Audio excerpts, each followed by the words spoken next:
এই জন্য আমার ভাই লক্ষ্য করে দেখুন, আল্লাহ পাক রব্বুল আমিন বলেন واتقوا يوما ترجعون فيه إلى الله আল্লাহ রব্বুল আমিন বলেন ওই দিনকে ভয় করো যেদিন তোমরা সকলেই আল্লাহর কাছে ফিরে যাবে, আল্লাহর কাছে হাজির হবে। সুম্মা তুওয়াফা কুল্লু নাফসিন মা কাসাবাত ওয়া হুম লা ইউযলামুন। অতঃপর এই পৃথিবীতে যা কামাই করেছো, যা উপার্জন করবা, সব কিছু তোমাদেরকে পরিপূর্ণ ভাবে দিয়ে দেওয়া হবে। দেওয়ানোর সময় কোনো কমতি করা হবে না, কোনো অন্যায় করা হবে না, কোনো জুলুম করা হবে না। এমনটা হবে না একজনের জান্নাত আরেকজনের দিয়া উল্টা পাল্টা কইরা একজনের জান্নাতে আরেকজনের জাহান্নামে, এরকমটা করা হবে না। ইজ্জত আমার ভাই লক্ষ্য করে দেখুন, আল্লাহ পাক রব্বুল আমিন বলেন আমি আল্লাহ তোমাদেরকে এই পৃথিবীর জমিনে পাঠাইলাম রে, ওহেতুক পাঠাই নাই। আমি রবের গোলামি করবার জন্য তোমাদেরকে এই পৃথিবীর জমিনে পাঠাইলাম। আল্লাহ বলেন আমি রবের একটা উদ্দেশ্য আছে, উদ্দেশ্য হয়েছে আল্লাহ তার কোরআনের মধ্যে জানা দেন ওয়ামা খালাকাতুল জিন্না ওয়াল ইনসা ইল্লা লিয়াবুদুন। আমার আল্লাহ বলেন আমি মানব এবং দানবকে সৃষ্টি করলাম একমাত্র আমি রবের গোলামি করার জন্য, আমি আল্লাহর হুকুম পালন করার জন্য। আমার ভাই লক্ষ্য করে দেখুন, আল্লাহ পাক রব্বুল আমিন আমাদেরকে এই পৃথিবীর জমিনে আল্লাহ পাঠাইলেন একমাত্র আল্লাহর গোলামি করবার জন্য। আল্লাহ বলেন বান্দারে আমি আল্লাহ স্বাধীনতা দিলাম, চাইলে আমার গোলামি করতে পারো, না চাইলে নাও করতে পারো। করলে তোমার লাভ, তোমার ফায়দা, আর যদি না করো তোমার লস, টোটাল তোমারই লস হবে।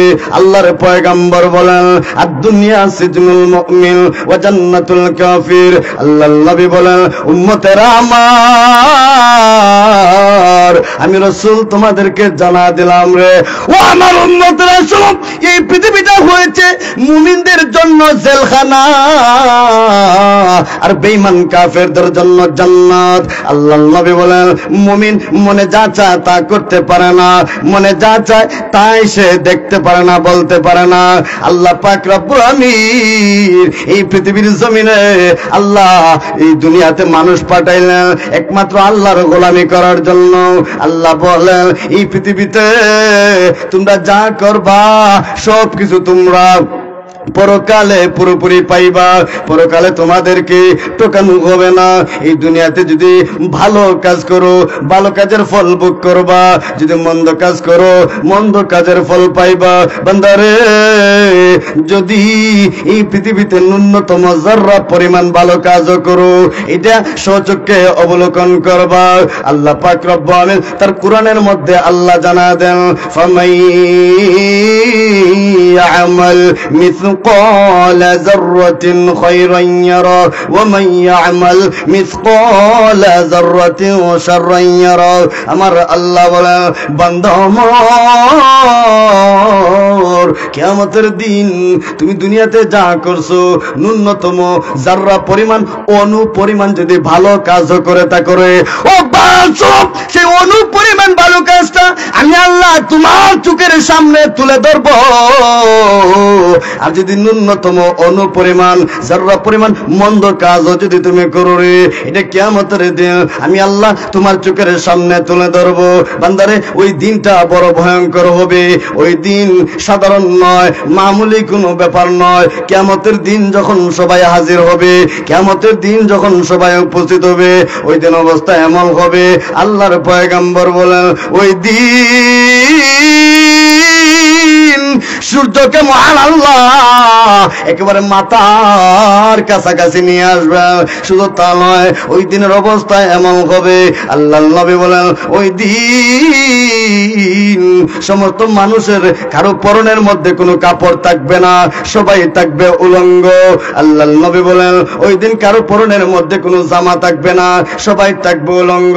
আম্মা জান আয়েশা রাদিয়াল্লাহু তাআলা আনহা আল্লাহর পয়গম্বরকে লক্ষ্য করে বলেন ইয়া রাসূলুল্লাহ রাসূলুল্লাহি ইয়া হাবিবাল্লাহ, ওগো আল্লাহর পয়গম্বর, ওই দিন যদি কারো পরনের মধ্যে কাপড় যদি না থাকে গো নবী, তাহলে কি ওই দিন একজন আরেকজনের লজ্জাস্থানের দিকে তাকাবে না? আল্লাহর নবী সাল্লাল্লাহু রাহমাতুল আলামিন আম্মা আয়েশাকে লক্ষ্য করে বলেন, আয়েশা, এইটা হাসরের ময়দান, তুমি মনে করেছো এটা সাবেক ময়দান? না ওরে আয়েশা, হাসরের ময়দান এমন একটা ময়দান, ওই দিন মানুষ একজন আরেকজনের লজ্জাস্থানের দিকে তাকাবে তো দূরের কথা, তার নিজের পরনে কাপড় আছে না নাই ওইটা দেখারও তার সুযোগ থাকবে না। হাসরের ময়দান এমন ভয়ঙ্কর। তবে আল্লাহর পয়গম্বর বলেন, এরপরেও কিয়ামতের ময়দানে মহান আল্লাহ হযরত আদম আলাইহিস সালাতু ওয়াস সালামকে জান্নাতি পোশাক আল্লাহ পরিধান করাইবেন, হযরত ইব্রাহিম আলাইহিস সালাতু ওয়াস সালামকে হাসরের ময়দানে জান্নাতি পোশাক আল্লাহ পরিধান করাইবেন। আর আপনার আমার নবী আখিরি জামানার পয়গম্বর হযরত মুহাম্মদুর রাসূলুল্লাহ সাল্লাল্লাহু আলাইহি ওয়াসাল্লামকে আল্লাহ রোজা শরীফ থেকে জান্নাতি পোশাক পরিধান করাইয়া আমার আল্লাহ হাসরে উঠাইবে। আল্লাহ নবী শরীফ রাহমাতুল আলামিন বলেন, কিয়ামতের ময়দানটা এত ভয়ঙ্কর হবে, কিয়ামতের দিন মানুষগুলো ইয়া রব্বি নফসে বলতে থাকবে, পেরেশানির মধ্যে পড়ে যাবে। মা বাবা সন্তান থেকে পলায়ন করবে, সন্তান থেকে মা বাবা পলায়ন করবে, বন্ধু বন্ধুর থেকে পলায়ন করবে, আত্মীয় স্বজন একজন আরেকজন থেকে পলায়ন করবে। এত কঠিন একটা পরিস্থিতির মুখোমুখি হবে। আল্লাহ নবী বলেন, শুধু মানুষ না, ফেরেশতারা পর্যন্ত আল্লাহ পাকের আরশ ধরে কান্না শুরু করবে। হযরতে জিবরাইল আলাইহিস সালাতু ওয়াস সালাম আল্লাহর আরশ ধরে কান্না শুরু করবে, আল্লাহ আমারে বাঁচাও। হযরতে ইসরাফিল আলাইহিস সালাতু ওয়াস সালাম আল্লাহর আরশ ধরে কান্না করবে, আল্লাহ আমারে বাঁচাও। হযরতে মিকাইল আলাইহিস সালাতু ওয়াস সালাম আল্লাহর আরশ ধরে কান্না করবে, আল্লাহ আমারে বাঁচাও। শুধুমাত্র ফেরেশতারা তো আল্লাহর আরশ ধরে কান্না করবে, শুধুমাত্র ফেরেশতা নয়, নবী রাসূলরা পর্যন্ত কান্না শুরু করে দিবেন।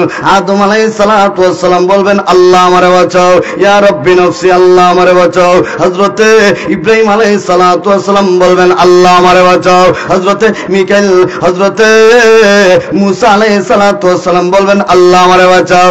এইভাবে আদম নবী থেকে নিয়ে ঈসা নবী পর্যন্ত সমস্ত নবী রাসূলরা বলবে, আল্লাহ আমারে বাঁচাও। আমার ভাই, শুধুমাত্র নবী রাসূল নয়, এমনকি যত ওলি, গৌস, কুতুব, পীর, শায়েখ, মুর্শিদ আছেন, সমস্ত শায়েখ, পীর, মুর্শিদেরা এরাও হাসরের ময়দানে বলবে, আল্লাহ আমারে বাঁচাও।